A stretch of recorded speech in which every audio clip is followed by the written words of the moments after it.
quickly do question 5a. So we'll start with question 5a. I'll say solution. So the formula is f complement of x when you're using the first principle, which is going to be lim h is approaching 0, and then f of x plus h minus f of x over h. So you're going to say f of x plus h is simply equal to, where there is x, you're going to put x plus h. So this will be 1 over square root x plus h and then plus 1.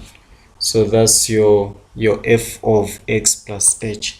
Then you have the f of x, which is simply equal to 1 over square root x plus 1.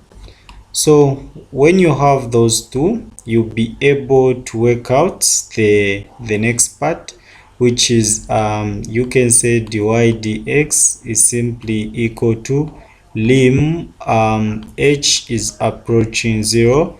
So where there is fx plus h, you are going to put that. So this will be 1 over square root x plus h plus 1, and then minus 1 over square root x plus 1. Then this will be over h.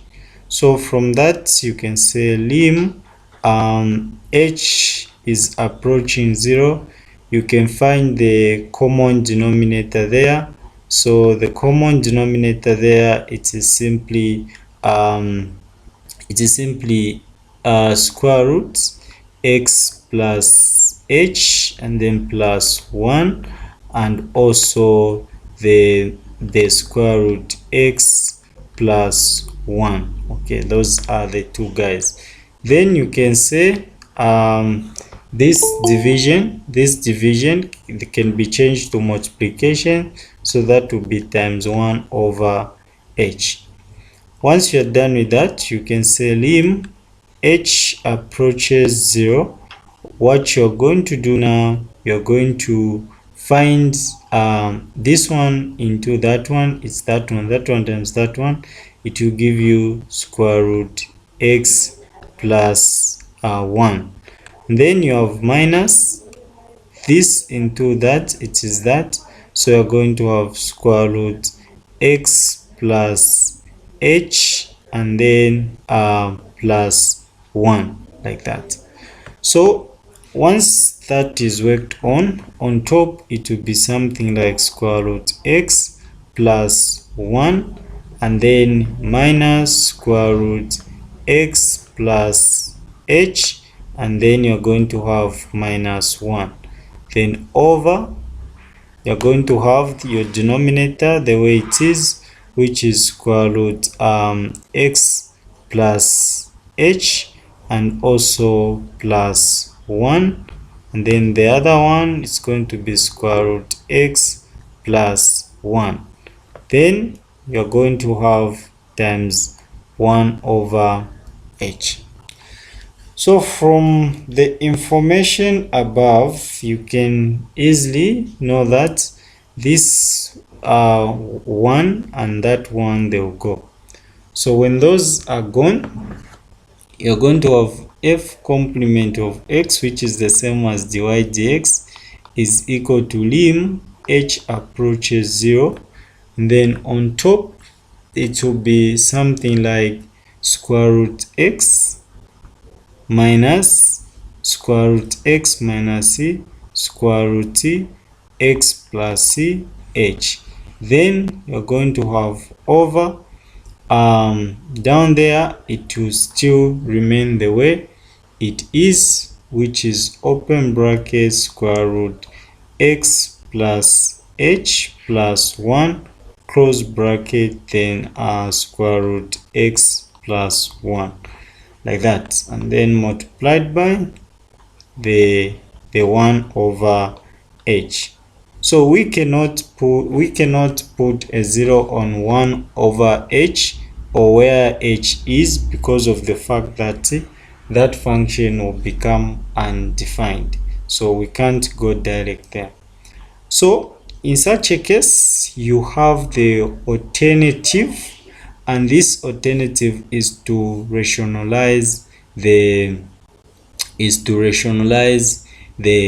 numerator. So we are going to rationalize the numerator. So what we are going to say, we are saying f complement of x is simply equal to, we are going to put lim, and then h is approaching 0. Then when you rationalize the numerator, this is what you are going to do. You're going to find the conjugate of that one. So you're going to have something like square root x minus square root x plus h, and then this you multiply it by its conjugate, which is simply going to be square root x plus, you're just going to change the sign there, then square root x plus h, like that. Then the denominator will also be multiplied by the same thing. The denominator will also be multiplied by the same thing. So what we are going to do is, we are going to simply say square root x plus h plus 1, and then you multiply it by square root x, then plus 1, and this you multiply it by the conjugate of the numerator, which is simply square root x plus square root x plus h. With that information, you can easily move on. Without any problem. Remember, there is z times z 1 over h this side. So from this can easily be rewritten. That can easily be rewritten such that f complement of x is the same as lim h is approaching 0. Okay, and then on top there, the things will change. It won't show the way it is. Instead, we are going to make it as the difference of two squares. So that will be squared, and then minus c x plus c h, which will also be what, squared. Then over what is down will remain the same way it is, which is square root x plus h plus 1 multiplied by square root x plus 1, and then multiplied by square root x plus square root x plus h. Then you are multiplying this guy by 1 over h. So once you have this information, all you need is now to work out both the numerator and also the denominator. So you work out both the numerator and the denominator. So let's quickly work on it and see the way forward. Okay, so from here, the numerator, if you observe what the numerator will give you, so the numerator on top, it will simply give you something like lim h is approaching 0. What you are going to have for the numerator, it's just going to be x x minus c x minus what, h. So that's what you are going to have for the numerator. Then for the denominator, what I'm going to do for the denominator is that I will give you guys a task to expand what is down there, So you have to expand this times that, it will give you a value. You also do this times that, it will give you a value. Then you say whatever you're going to find, you multiply it by that one. Okay, let me just explain it so that people can understand.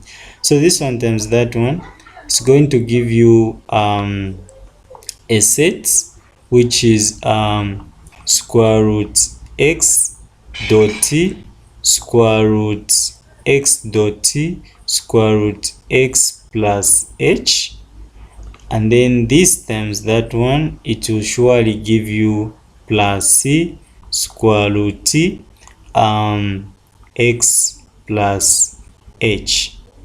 Then you say 1 times everything there, it's going to give you something like plus square root x and then plus 1, something like that. Then from there, the other guy will remain the same way it is, square root x. The other guy will remain the same way it is, which is square root x, and then plus square root x plus h, x plus h. Okay, so yeah, that's what you're going to have down there like that. So let me rewrite that for the sake of space. So this will be lim h is approaching 0. So what you now have is as follows. So x minus x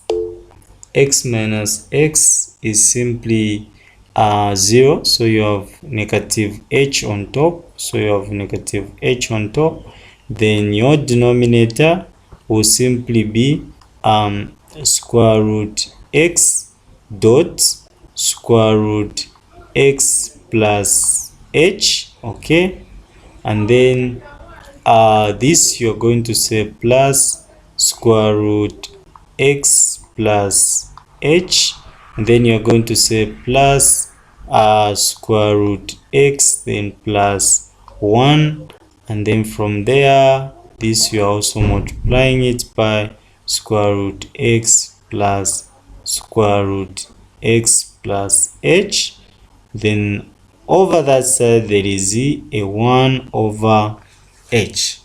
Over that side there is a 1 over h. So that 1 over h, I'll simply write it somewhere there, 1 over h, since I don't have space on this particular side.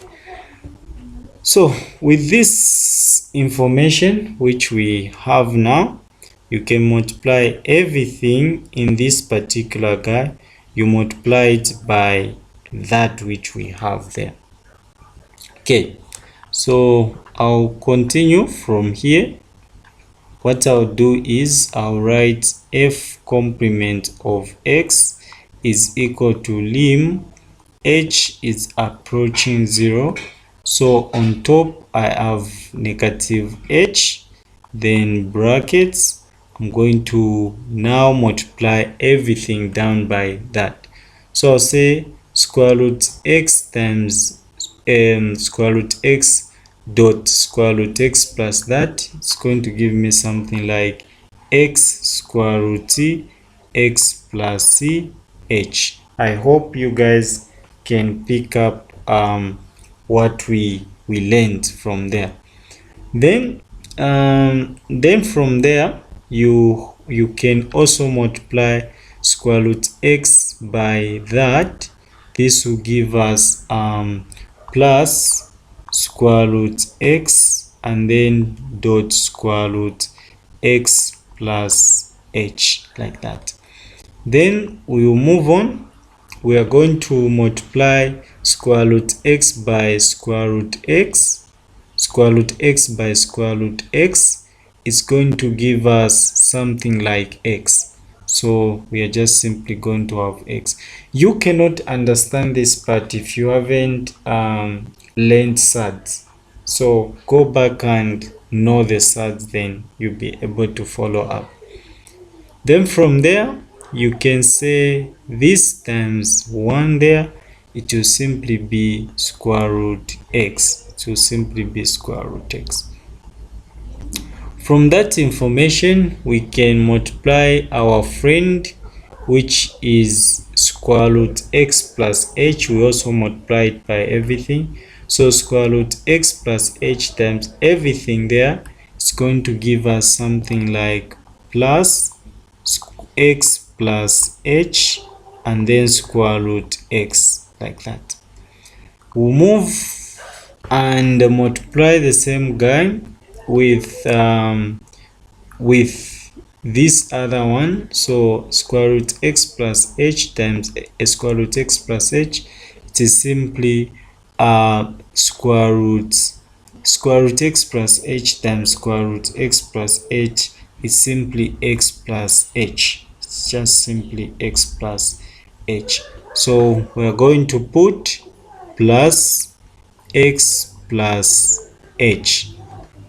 Then we'll go back again and multiply square root x plus h by square root x. It's going to give us plus square root x and then dot square root x plus h. We'll move on once again and multiply that one by 1. It will simply give us square root x plus h, like that. Remember, we have a 1 over h there. Okay, so if you look at that 1 over h, it can easily go with that one, right, since it's multiplication. So that means that we can easily utilize that opportunity. This h and that h will go. So this will give us the expression dy dx is simply equal to lim h is approaching 0, where there it's going to be -1. Then this will be over. Okay, what you are going to do now, you can collect some like terms if we have any. So is it possible to have any? So this guy here, it's alone. I think it's alone. But this guy here, it has the friend, which is that one there. Yeah. So you are going to have x square root x plus h.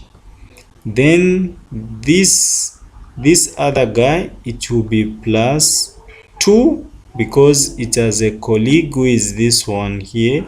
So it's going to be 2 square root x dot square root x plus h.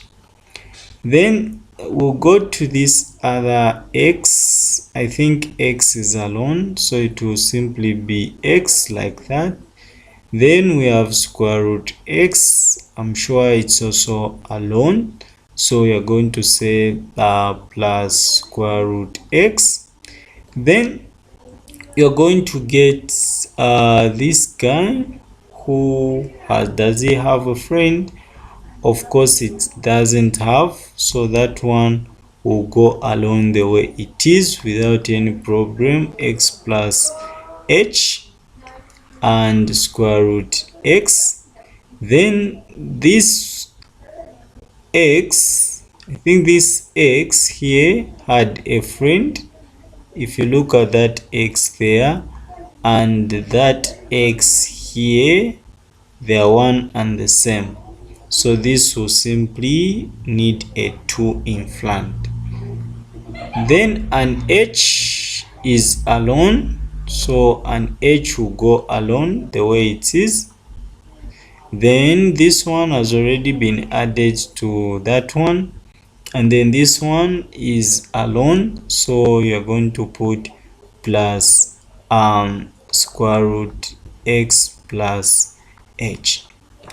So to find the limits, it's very easy. So you're going to say f complement of x is very easy at that particular point. What you're simply going to do now is to put a 0 where there is h, you put a 0 where there is h, you put a 0, a 0, and a 0.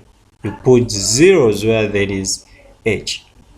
So when you put zeros where there is h, you're going to have -1, and then over that limb will disappear because we have put an h.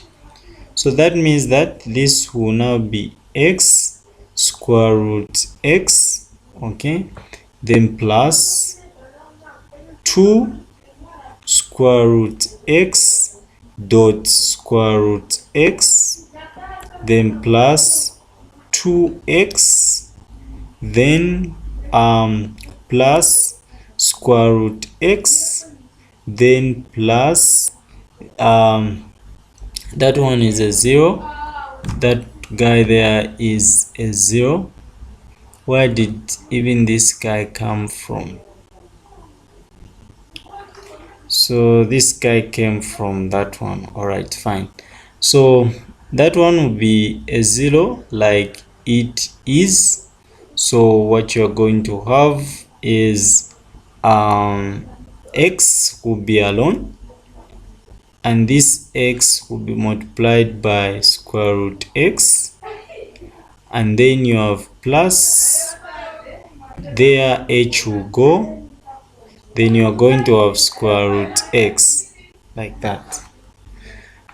So these are your denominators, which is x, x square root x plus 2 square root x dot square root x plus 2x plus square root x, and then you go like that.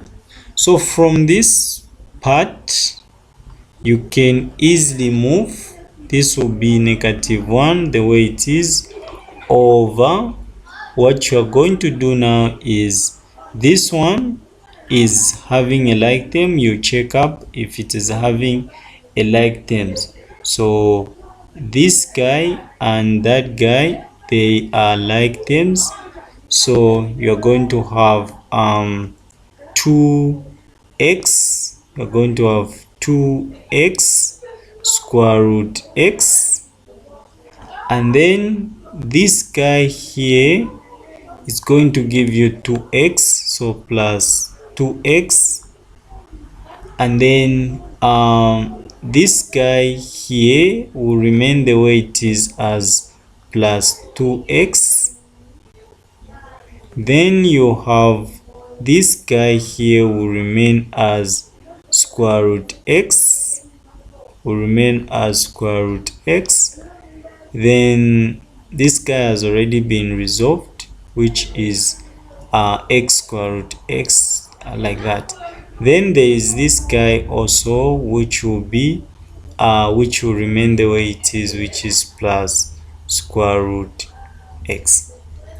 Automatically square root x and square root x is it's 2 square root x, so I can just simply work it out from there and be able to put 2 square root x, so 2 square root x. Once I'm done with that information, my next thing is for me now to collect the like terms between these two. So this will simply be f complement of x is simply equal to -1 over, I'll get what is down there, which is 2x square root x, so 2x square root x, like that. And then I'll go again, I'm going to pair these two to be 4x plus 4x. Then I can simply pair these guys as 2 square root x, 2 square root x. So this is the final answer. This is the final answer, but if I want, I can go further.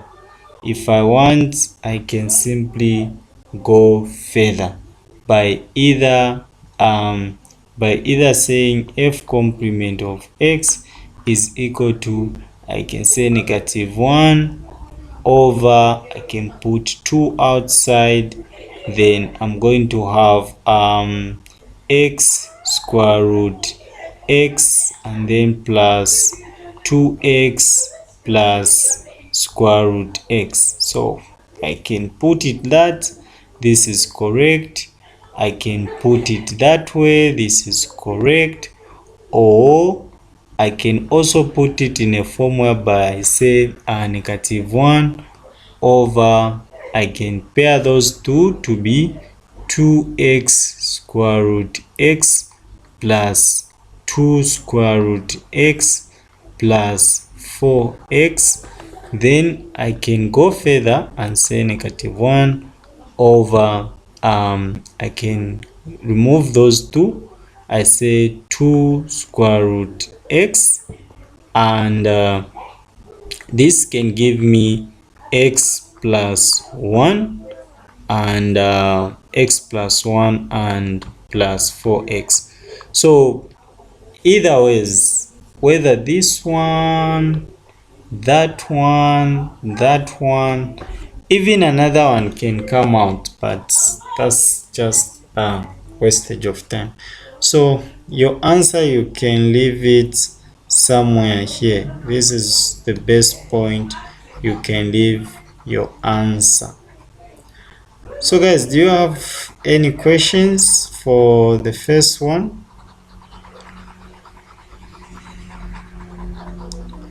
Any question?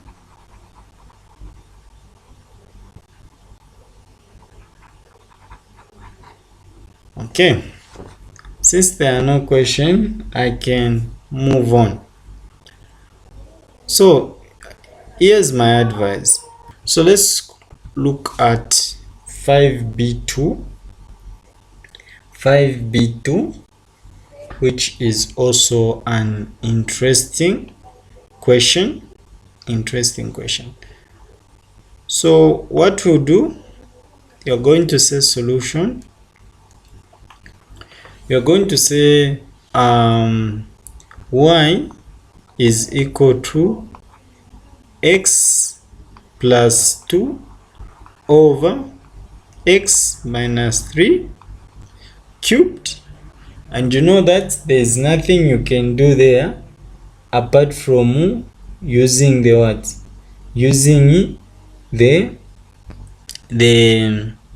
chain rule. You're going to use the chain rule, and in the same question you're also going to use the what? The quotient rule. So two rules are going to be applied. So let's start with the chain rule there. Okay, you can start with the chain rule by saying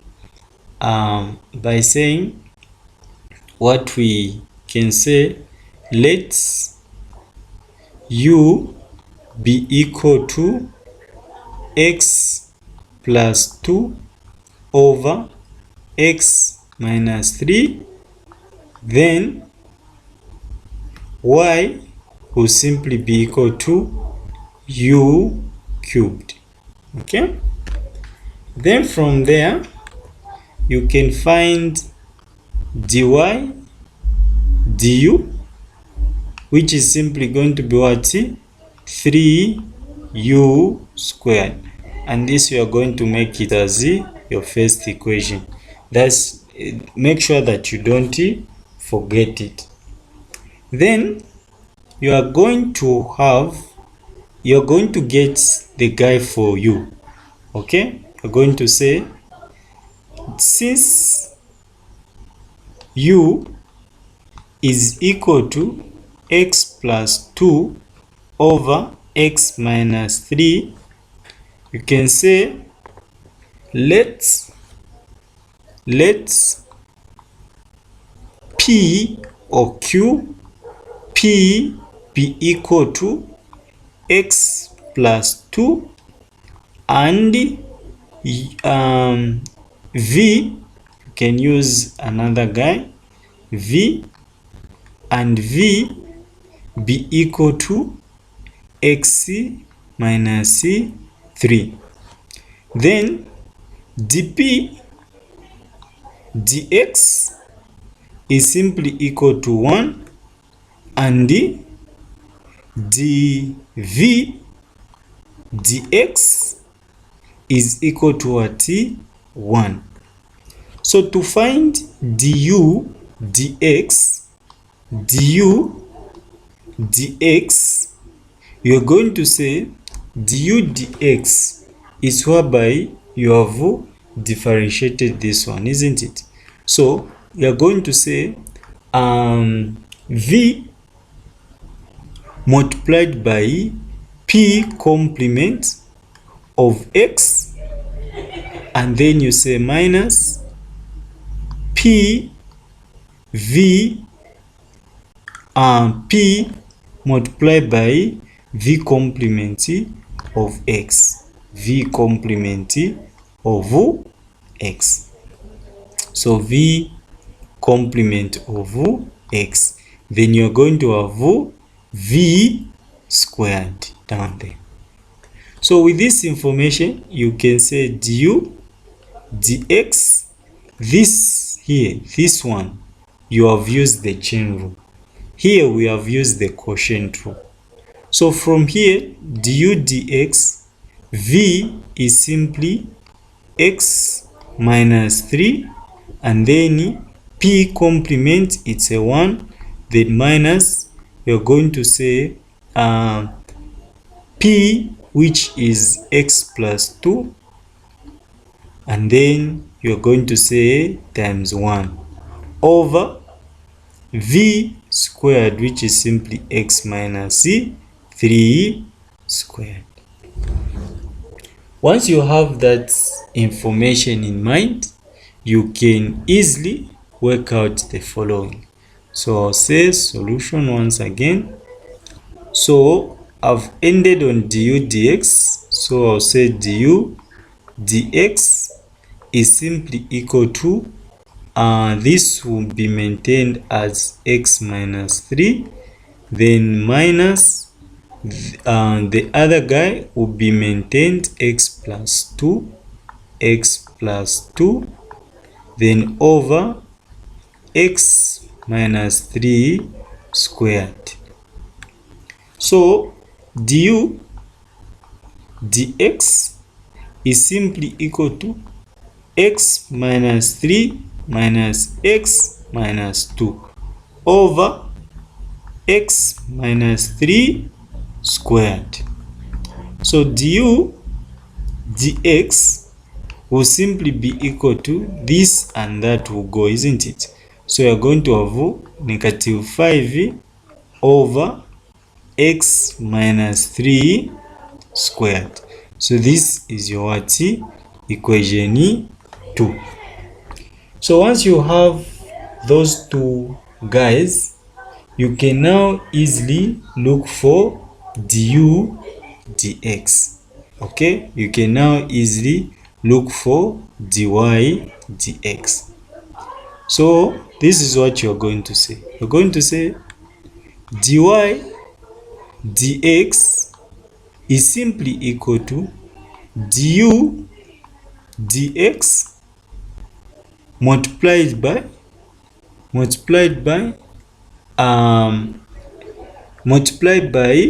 dy du. So multiplied by dy du. So what did we find? You're going to find dy dx is simply equal to du dx, it's negative 5 over x minus 3 squared, and then you're going to multiply this by dy du, which is simply 3u squared. So from this information, you can say dy dx is simply equal to negative 5 over x minus 3 squared times 3, and then where there is u, you are going to put what was u. U was x plus 2 over x minus 3. So x plus 2 over x minus what? 3, like that. So from this information, this has to be squared. This guy here can be written as dy dx is simply equal to negative 5 over x minus 3 squared times 3 open bracket x plus 2 close bracket squared over x minus 3 squared. This one and that one, they are same bases. Those two are simply same bases. So since they are same bases, you are going to add the exponent. You are going to add the exponent. So this will bring us to dy dx is simply equal to negative 5 times 3 is negative 15, and then what was on top will be the same way, which is x plus 2 squared, x plus 2 squared over, since this one and that one they are same bases, you are going to have x minus 3 to the power 4. So this was the final answer. Or this can also be written as dy dx is simply equal to negative 15. Then you say x plus 2 squared over x minus 3 to the power 4. So this is also another way you can write, but writing it like that, it is very okay. So it was just a matter of you knowing the quotient rule. So this was the quotient rule, okay, you knowing the quotient rule, and you knowing the what, the chain rule. So this is the chain rule. So those are the two rules that were involved in this particular question. Okay, are there any single questions? Do you have people with questions? Lucia, is it clear?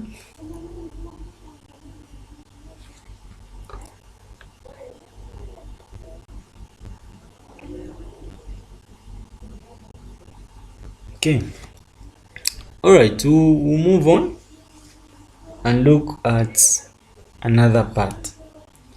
So I'll now go to B and look at this solution. So I'll write solution. So this is integration by substitution. The question is very clear. The question is very clear.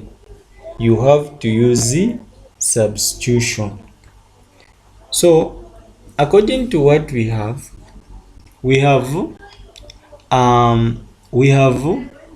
the integral of 2x cubed. I think this one I solved it in math 1120, but that question was very easy. Square root 3x to the power 4 minus 80x x not, there is no x on 8 dx. Okay, dx. So what we are going to say, since it's by substitution, we can say let's, okay, we can say let's 2 let u be equal to 3x to the power 4 minus 8. Then we are going to have that 2x cubed square root u dx, and since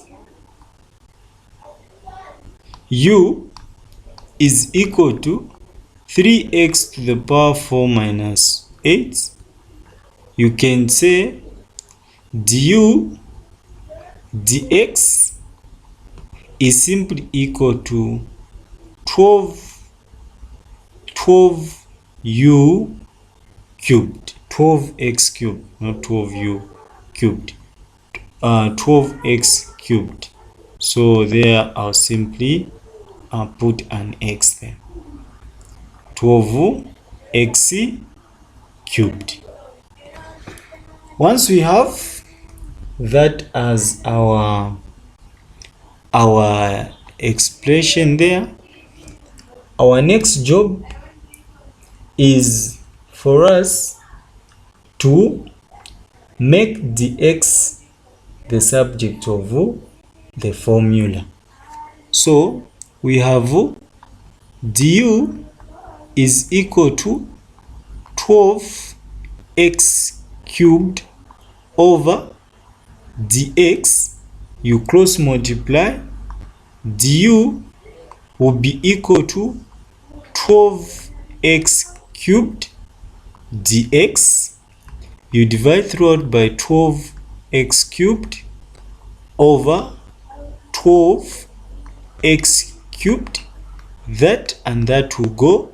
So dx is simply equal to du over 12x cubed, which is the same as dx is equal to 1 over 12x cubed du. So from that we can replace dx in this equation with what we have. So this is how our expression will now look like. So it's going to be the integral.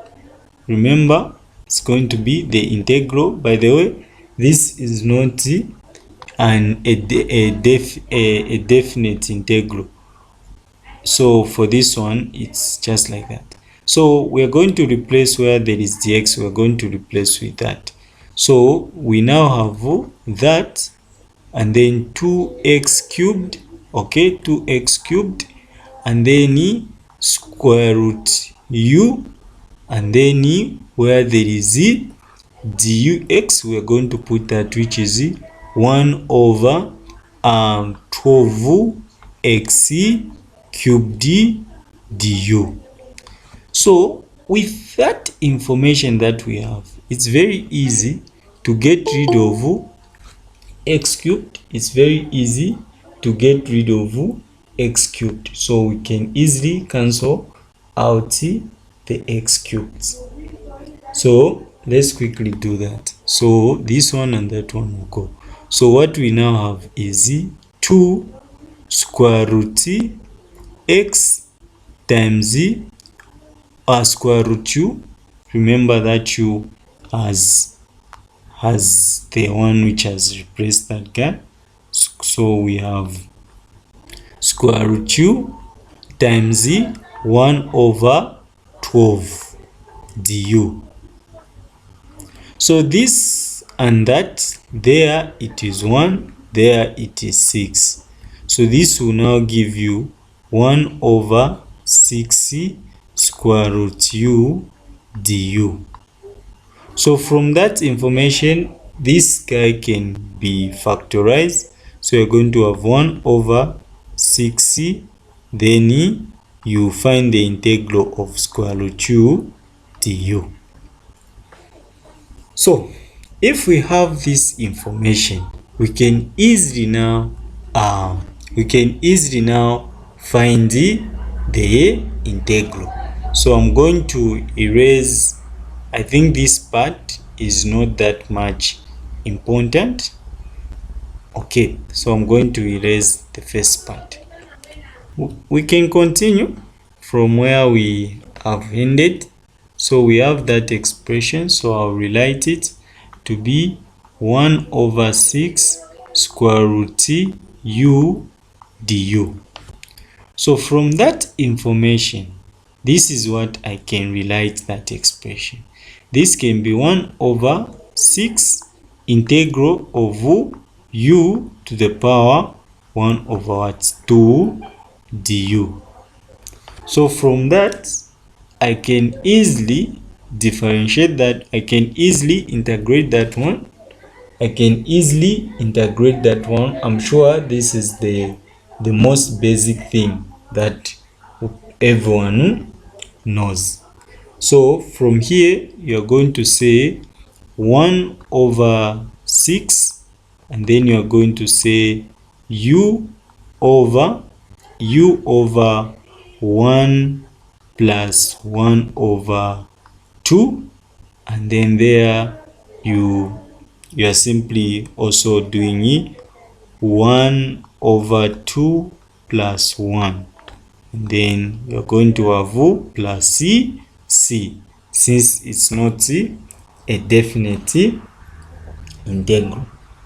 So after you do that, your next job here is just to work out that. So that will be 1 over 6, and then there you have u 3 over 2 divided by 3 over 2. I've changed that over into division so that I can now perfectly move on. From this information, this is the same as 1 over 6. Then you're going to change that into multiplication. So this will be u 3 over 2 times 2 over 3. And then you're going to have something like what? Something like plus c, plus c. So from there, it's very easy for you to cancel out a 2 and a 6 there, so that this becomes a 3. So that times that is going to give you 1 over 6 dot 1 over 3, not 6, because 2 has entered into 6. So 1 over 3, and then 3 over 2 over 3, and then plus c. From this information, you now have 1 over 9 u 3 over 2 plus c. Then after you reach this stage, you can say since u is equal to, from the first information we gathered, which is making you the subject, making this guy to be u. So we are going to get this particular part. So we'll just simply say since u is equal to 3x to the power 4 minus 8. So where there is that expression, we are simply going to say 1 over 9, and then brackets, you're going to have 3x to the power 4 minus 8, and then to the power 3 over 2 plus c. So this was the final answer. Is there any question, ladies and gentlemen, before I move on? Any question? Yes, what's your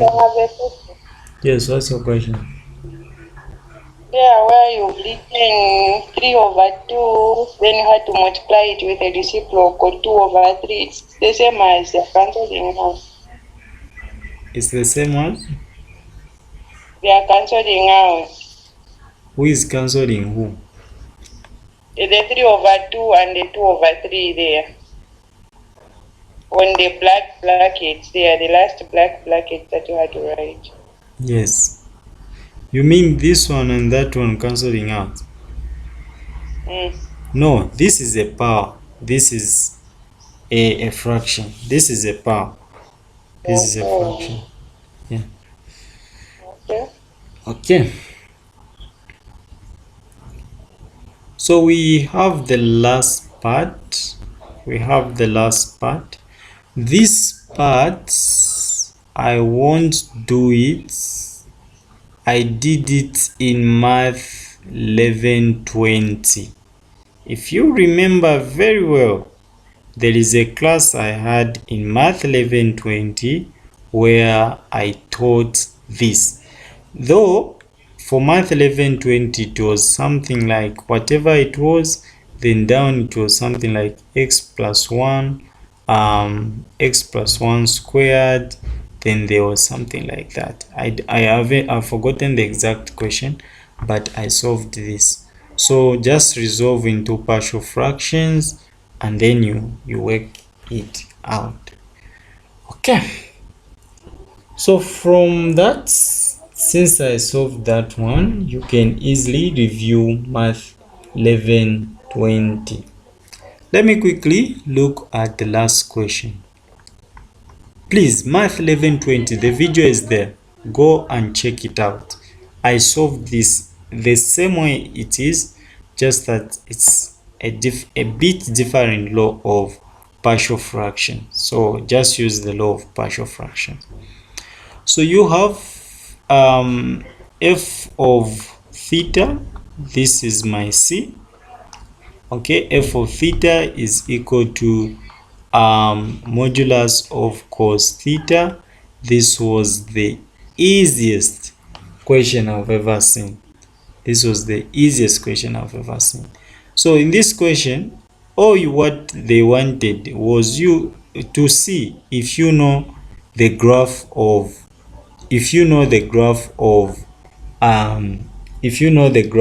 what? The graph of a cosine function. It's a very easy question. That's why they gave it 2 marks. So the graph of a cosine function is start from 1. The graph of a cosine function is start from 1. So this will go from 1. It will go like that. Then there it will go down. Then there it will go there. It will make a what? It will make a first cycle. So the first cycle is 2 pi, isn't it? 2 pi. So from that, this is this which we have drawn in green. It is just the cos what? Theta. This is just simply cos theta. Then this side can be your x-axis, which is equal to theta, and then this is your y-axis, which is the f of x. So once you have that, you can put the most important detail a1 there and a what? A negative 1 there, of which this is your 0. This is in between of this graph, it is there, which is the pi. And then the other feature you can put, it is pi over 2. It is pi over 2. And then this other feature, which is the 3 pi over 2. 3 pi over 2. Remember the words, the range or the interval you have been given. From that, you have to now look for the modulus. So for the modulus, it will pass through the same route the friend has passed. Same route, but this guy will be reflected like that. This guy will be reflected like that. Then it will go down. Then it will follow the same path which the colleague took. So this is how the graph will look like, and this graph is for modulus of cos theta. So that's how easily this question was. So if you don't put a 1, you don't put a -1, you don't put these intervals, or maybe you exceed or you go out of boundary, then you are going to have less marks, because here you know the period there is simply equal to 2 pi. That's the period, which is 2 pi. Okay, no phase shift. Phase shift is 0. Phase shift is 0. Phase shift is 0. Then the amplitude, which we have already indicated on the diagram, it is just simply 1. Okay, I think this was easy. Let's quickly look at the last one, which is also a little bit easy. So for this one, you're going to get tan theta, open brackets, tan theta plus 1, and then you're going to equate it to a 0. Okay, so this question was also very easy, very easy. So what you're going to do is for you to simply, since it has already been factorized, so you're going to say tan theta is equal to 0 and tan theta plus 1 is equal to 0. So this will give you theta is equal to the tan inverse of 0, and you know that the tan inverse of theta is simply the tan inverse of 0 is simply equal to 0 degrees.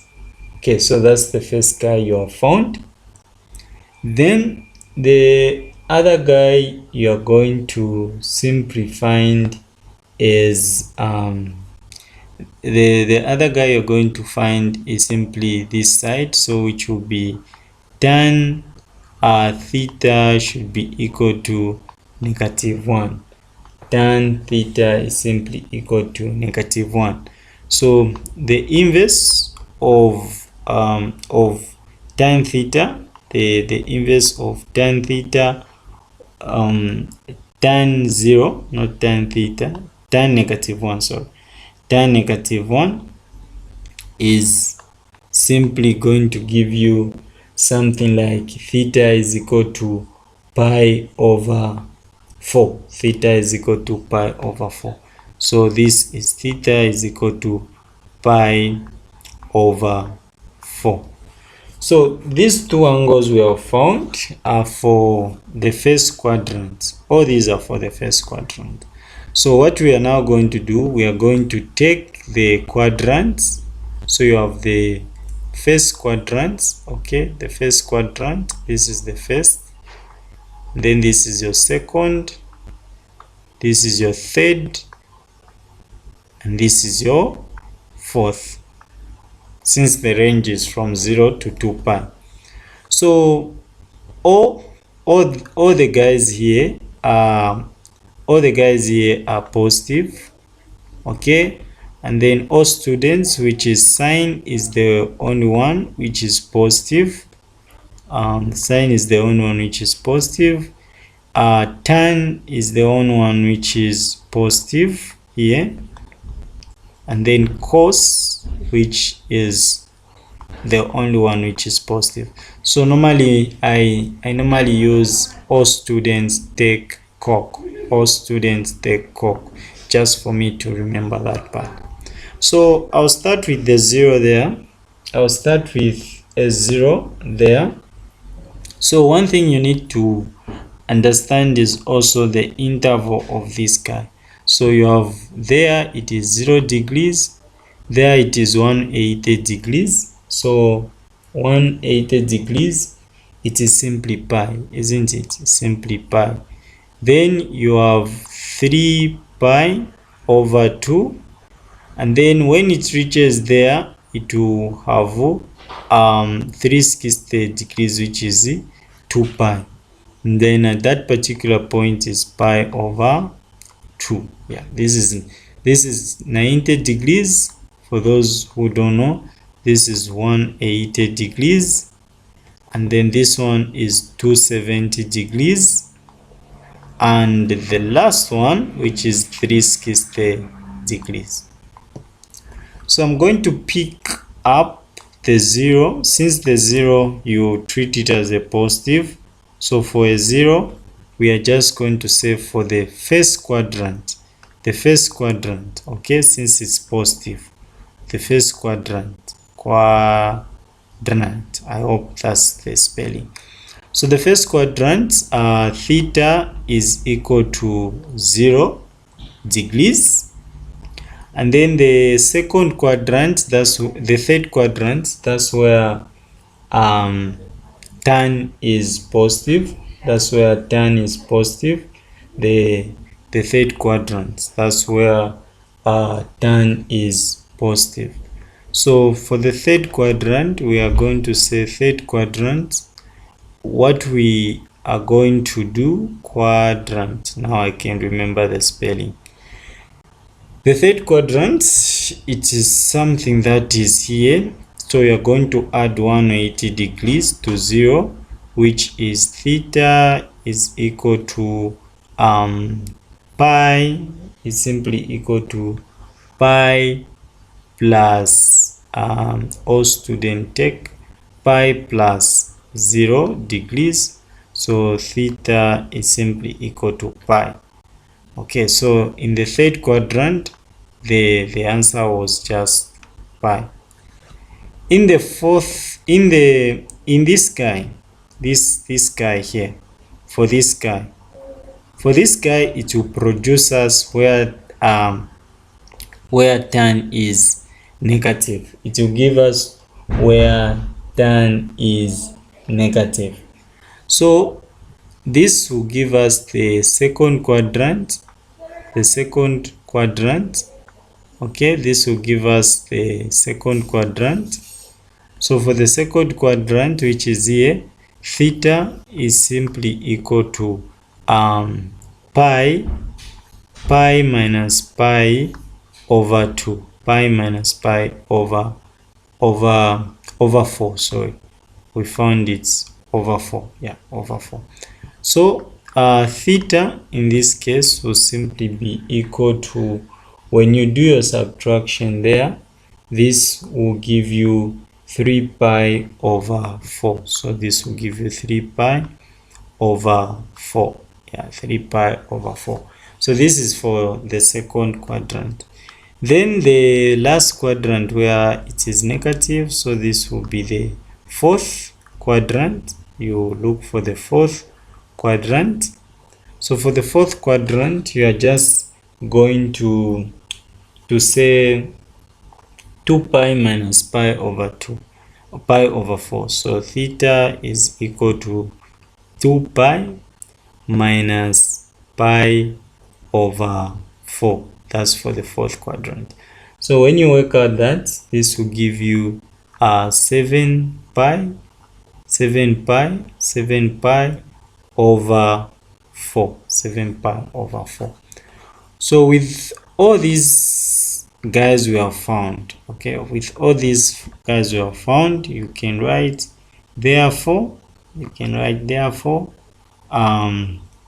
theta is simply equal to, you get the first one, which is in the first quadrant, 0 degrees, comma, you're also going to say pi, and then comma, you're going to say 3 pi over 4, and lastly you're going to say 7 pi over 4.